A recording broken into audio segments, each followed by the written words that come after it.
வருங்கால அரசு அதிகாரிகள் அனைவருக்குமே மிகப்பெரிய வணக்கங்கள். நான் தான் உங்களுடைய எஸ்பி வேலன். இந்த வீடியோ நம்ம ஒட்டமேசை மாநாடுகள் ரவுண்ட் டேபிள் கான்ஃபரன்ஸ் அப்படின்ற பத்தி தான் பார்க்க போறோம். வாங்க பார்க்கலாம். ரவுண்ட் டேபிள் கான்ஃபரன்சஸ், வட்டமேசை மாநாடுகள். இந்த வட்டமேசை மாநாடுகள் அப்படின்றது எங்க வச்சு நடத்தப்படுது அப்படின்னு பார்த்தீங்கன்னா, நமக்கு லண்டன்ல வச்சு நடத்தப்படுது. இந்தியா கிடையாது, லண்டன்ல வச்சு. இதோட பீரியட் அப்படின்னு சொல்லி பார்க்கும்போது வட்டமேசை மாநாடுகள் அப்படின்றது நமக்கு கிட்டத்தட்ட 3 மாநாடுகள் அப்படின்றது நடைபெற்றுச்சு. 1930, 31, 32 போன்ற 3 ஆண்டுகள் அப்படின்றதுல 3 வட்டமேசை மாநாடுகள் அப்படின்றது நடைபெற்றுச்சு. எல்லாமே எங்க வச்சு நடந்துச்சு அப்படின்னா லண்டன் அப்படின்ற பகுதியில் வச்சு தான் நடைபெற்றுச்சு. இப்போ அந்த வட்டமேசை மாநாடுகளுக்கான காரணம் அப்படின்றது என்ன விஷயம் அப்படின்னு சொல்லி பார்க்கணும். நல்லா கவனிச்சுக்கிட்டீங்க அப்படின்னா 1919 இந்திய அரசு சட்டம் அப்படின்ற ஒரு சட்டம் வந்திருக்கும். ஆனால் அந்த சட்டம் அப்படின்றது 10 வருஷம் தான் வேலிடிட்டி அப்படின்ற மாதிரி இருக்கிறதுனால நமக்கு அடுத்த ஒரு சட்டம் அப்படின்றது உருவாக்க வேண்டும். அப்படி இருக்கிறதுக்காக இந்தியாவில் இருக்கக்கூடிய கான்ஸ்டியூஷனல் ரிஃபார்ம்ஸ், ஓகே, இங்க இருக்கக்கூடிய அரசியலமைப்பு சார்ந்த சீர்திருத்தங்கள் மேற்கொள்றதுக்காக இந்தியாவுக்கு ஒரு குழு அப்படின்றது வருவாங்க. என்ன மாதிரி குழு அப்படின்னா 1927ஆம் ஆண்டு ஆங்கிலேய அரசாங்கம் பிரிட்டிஷ் பார்லிமெண்டால அறிவிக்கப்பட்ட சைமன் கமிஷன் அப்படின்ற ஒரு குழு அப்படின்றது இங்க வந்திருக்கும். அந்த சைமன் கமிஷன் அப்படின்றவங்க இங்க வந்துட்டு இங்க இருக்கக்கூடிய என்ன மாதிரி பிரச்சனைலாம் இருக்கு, என்ன மாதிரியான சீர்திருத்தம்லாம் மேற்கொள்ளலாம் அப்படின்ற ஒரு டீட்டெயிலான ரிப்போர்ட், ஒரு டீட்டெயிலான ரிப்போர்ட், ஒரு அறிக்கை அப்படின்றத எடுப்பாங்க.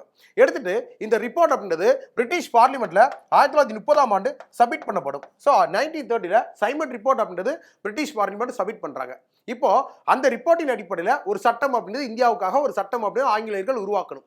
அந்த சட்டத்தை இந்தியாவில் இருக்கக்கூடிய முக்கியமான பர்சனாலிட்டிஸும் வச்சு டிஸ்கஸ் பண்ணி நம்ம உருவாக்கலாம் அப்படின்னு சொல்லிட்டு அந்த நேரத்தில் பிரிட்டிஷ் பிரைம் மினிஸ்டரா இருக்கக்கூடிய ராம்சே மெக்டொனால்ட் அவர்கள் நமக்கு அறிவிப்பு கொடுக்குறாங்க. அப்படி இருக்கும்போது முதல் வட்டமேசை மாநாடு அப்படின்றது 1930ஆம் ஆண்டு அறிவிக்கப்படுது.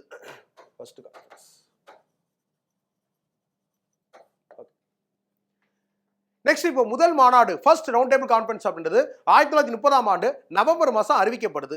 ஸோ இது நடக்க வேண்டியது எங்க அப்படின்னா லண்டன்ல தான் நடக்குது. இதன் தலைவர், வட்டமேசை மாநாடுகளின் தலைவர் யார் அப்படின்னா பிரிட்டிஷோட பிரைம் மினிஸ்டர் யார் இருக்காரோ அவர் தான் தலைவராக இருப்பார். அப்படி இருக்கும்போது British prime minister Ramsay MacDonald அவர்கள் இருக்காங்க, அவங்க தான் தலைவர். இதுல இப்போ இங்க இருந்து இந்தியாவில் இருக்கக்கூடிய முக்கியமான தலைவர்களுக்கு எல்லாமே அழைப்பு விடப்பட்டிருக்கு.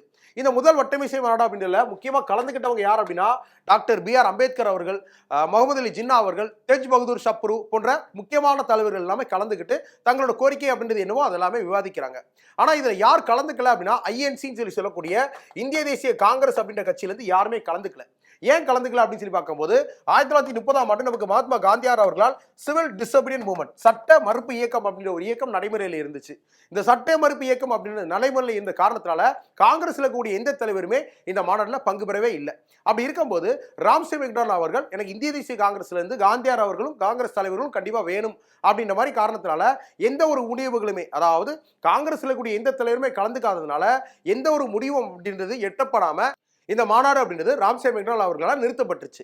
ஸோ வட்டமேசை மாநாடுகளில் முதல் மாநாடு அப்படின்றது 1930 நடந்துச்சு. எதுவும் முடிவுகள் மேற்கொண்டாங்க அப்படின்னா எந்த ஒரு முடிவுகளும் மேற்கொள்ளல. என்ன காரணம்? INC அப்படின்ற இந்திய தேசிய காங்கிரஸ்ல இருந்து எந்த ஒரு தலைவரும் அதில் கலந்துக்கல. இதுதான் முக்கியமான காரணமா இருக்கு. அப்படி இருக்கும்போது அவர் நம்ம 2வது மாநாட்டில் இதை விவாதம் பண்ணி அதில் முடிவுகள் அப்படின்றது எடுக்கலாம் அப்படின்னு சொல்லி அறிவிச்சிட்டார். ஆனா அப்போ கண்டிப்பாக காந்தியார் அவர்களும் இந்திய தேசிய காங்கிரஸ் இருந்து தலைவர்கள் அப்படின்னு கலந்துக்கணும் அப்படின்னு சொல்லி சொல்றார். அப்போ இப்போ காந்தியார் அவர்கள் எங்க இருக்காங்கன்னு சொல்லி பார்க்கும்போது 1930ஆம் ஆண்டு உப்பு சத்தியாகிரகம் தண்டி யாத்திரை மேற்கொண்டு காந்தியார் அவர்கள் எரவாடா அப்படின்ற ஒரு சிறையில் இருந்திருப்பார். எரவாடா சிறையில் இருக்கக்கூடிய காந்தியார் அவர்களை வர வச்சு Gandhi Irwin pact, Gandhi Irwin ஒப்பந்தம் அப்படின்ற ஒரு ஒப்பந்தம் அப்படின்றது மேற்கொள்ளப்படுது. இந்த காந்தி இர்வின் ஒப்பந்தம் அப்படின்றது எதுக்காக மேற்கொள்ளப்படுது அப்படின்னா காந்தி 2வது வட்டமேசை மாநாட்டில் பங்கு பெறணும். அதுக்காக காந்தியாருக்கு என்ன கோரிக்கைலாம் இருக்கோ அதை இர்வின் அப்படின்ற அந்த நேரத்து வைஸ்ராய், அரச பிரதிநிதியா இருக்கக்கூடியவர் செஞ்சு கொடுக்குறார். காந்தியும் சரி ஓகே, நான் சட்டமறுப்பு இயக்கத்தை டெம்பரவரியா தற்காலிகமாக நிறுத்திட்டு 2வது வட்டமேசை மாநாட்டில் கலந்துக்கிறேன் அப்படின்னு ஒத்துக்கிறார். இதுக்காக மேற்கொள்ளப்பட்டதா இந்த காந்தி இர்வின் ஒப்பந்தம் அப்படின்ற ஒப்பந்தம். இது என்னைக்கு கையெழுத்தாகுது அப்படின்னு சொல்லி பார்க்கும்போது நமக்கு மார்ச் மாசம் 5ஆம் தேதி 1931 நமக்கு மேற்கொள்ளப்படுது. இப்போ காந்தியார் அவர்கள் 2வது வட்டமேசை மாநாட்டில் நான் கலந்துக்கிறேன் அப்படின்னு சொல்லி ஒத்துக்கிட்டார். அப்படி இருக்கும்போது 2வது வட்டமேசை மாநாடு அப்படின்றது நமக்கு செப்டம்பர் மாசம் 1931ஆம் ஆண்டு நமக்கு கூட்டப்படுது. எங்க வச்சு நடக்குது? லண்டன்ல வச்சு நடக்குது. தலைவர் யார்? ராம்சே மெக்டொனால்ட் அவர்கள். அப்படி இருக்கும்போது இந்திய தேசிய காங்கிரஸ் அப்படின்றது காந்தியார் அவர்கள் கலந்துக்கிறாங்க. இந்த 2வது வட்டமேசை மாநாட்டின் முக்கியமான விஷயம் என்ன அப்படின்னா இந்த வட்டமேசை மாநாட்டில் தான் காந்தியார் அவர்களுக்கும் அதிலே பங்கேற்றுக்கிட்ட அம்பேத்கர் அவர்களுக்கும் இடையில ஒரு பிரச்சனை அப்படின்றது உருவாயிருது. என்ன மாதிரி பிரச்சனை அப்படின்னா, அம்பேத்கர் அவர்கள் சைமன் கமிஷன், முதலாவது வட்டமேசை மாநாடு எல்லாத்துலயுமே என்ன கோரிக்கை அப்படின்றத வச்சிருப்பார் அப்படின்னா, செப்பரேட் எலக்டோரேட் ஃபார் அன்டச்சபிள்ஸ். அதாவது அந்த நேரத்துல தீண்டத்தகாத மகளாக கருதப்படக்கூடிய மக்களுக்கு தனித்தொகுதிகள் அப்படின்றது வேண்டும் அப்படின்றது அவரோட கோரிக்கையா இருந்துச்சு.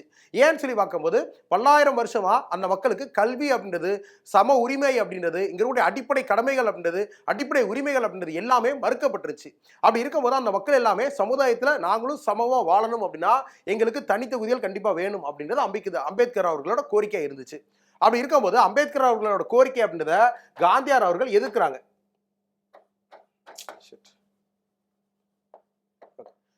அப்படி இருக்கப்போ அம்பேத்கர் அவர்களோட தனித்தொகுதிகள் கோரிக்கையை காந்தியார் அவர்கள் எதிர்க்கிறாங்க. என்ன அப்படின்னா, அன்டச்சபிள்ஸ் அப்படின்றவங்க ஹிந்து மதத்தின் ஒரு அங்கம். இந்த ஹிந்து மதம் அப்படின்றது அன்டச்சபிள்ஸ் அப்படின்ற ஒரு பகுதியை ஒதுக்கி ஹிந்து மதம் அப்படின்றது பிளவுபடுறத நான் என்னைக்குமே ஒத்துக்க மாட்டேன் அப்படின்னு சொல்லிட்டு மகாத்மா காந்தியார் அவர்கள் இதை எதிர்க்கிறாங்க. அப்படி இருக்கும்போது அம்பேத்கர் அவர்களுக்கும் காந்தியார் அவர்களுக்கும் இல்ல, அவர் என்ன பண்றாரு, இது எங்களுக்கு கண்டிப்பா வேணும்னு சொல்லி அங்க வந்து பேசுறார். இவர் வந்து அது வேணாம் அப்படின்ற மாதிரி உருவாக்குறார். இந்த மாதிரி நேரத்தில் காந்தியார் அவர்கள் என்ன பண்ணிடுறாங்க அப்படின்னா, இரண்டாவது வட்டமேசை மாநாட்டில இருந்து கோவமா எந்திரிச்சு வெளியில கிளம்பி போயிடுறாங்க. ஸோ காந்தியார் அவர்கள் எந்த ஒரு முடிவுமே எடுக்காம இந்த வட்டமேசை மாநாட்டை விட்டு வெளியே போயிடுறாங்க. அப்படி இருக்கும்போது அம்பேத்கர் அவர்கள் உள்ளவே டிமாண்ட் அப்படின்றது, அந்த செப்பரேட் எலக்டோரேட் அப்படின்றது டிமாண்ட் அப்படின்றது பண்றாங்க. இப்போ இரண்டாவது வட்டமேசை மாநாட்டில் எதுவும் முடிவுகள் எடுக்கப்பட்டுச்சா அப்படின்னா எந்த ஒரு முடிவுகளும் எடுக்கப்படலை. ஏன்னா இந்த மாதிரி பிரச்சனை அப்படின்றது உருவாயிடுச்சு. அப்படி இருக்கும்போது 1932ல மூன்றாவது வட்டமேசை மாநாடு அப்படின்றது கூட்டப்படும். ஆனா அதுக்கு முன்னாடி நமக்கு என்ன மாதிரி விஷயம் அப்படின்றது அறிவிக்கப்பட்டுச்சு அப்படின்னா, கம்யூனல் அவார்ட்.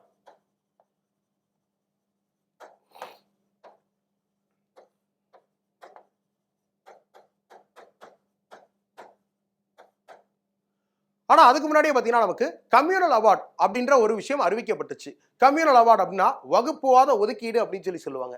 நம்ம கம்யூனல் ரெப்ரசன்டேஷன், வகுப்புவாத பிரதிநிதித்துவம் அப்படின்னு ஒன்று பார்த்திருப்போம். வகுப்புவாத பிரதிநிதித்துவம் அப்படின்னா ஒரு வகுப்பை சார்ந்த மக்களுக்கு பிரதிநிதித்துவம் அப்படின்றது அளிச்சா அது வகுப்புவாத பிரதிநிதித்துவம். அதே ஒரே நேரத்தில் நிறைய குரூப் ஆஃப் பீப்புள்ஸ்க்கு பிரதிநிதித்துவம், ரெப்ரசன்டேஷன் அப்படின்றது அளிச்சா அது கம்யூனல் அவார்டு அப்படின்னு சொல்லி சொல்லுவாங்க. இப்போ கம்யூனல் அவார்டுனா என்னன்னா, அம்பேத்கர் அவர்கள் தீண்டத்தகாத மக்களுக்கு, அன்டச்சபிள் பீப்புள்ஸ்க்கு செப்பரேட் எலக்டோரேட் சொல்லி கேட்டுட்டு இருந்தார்.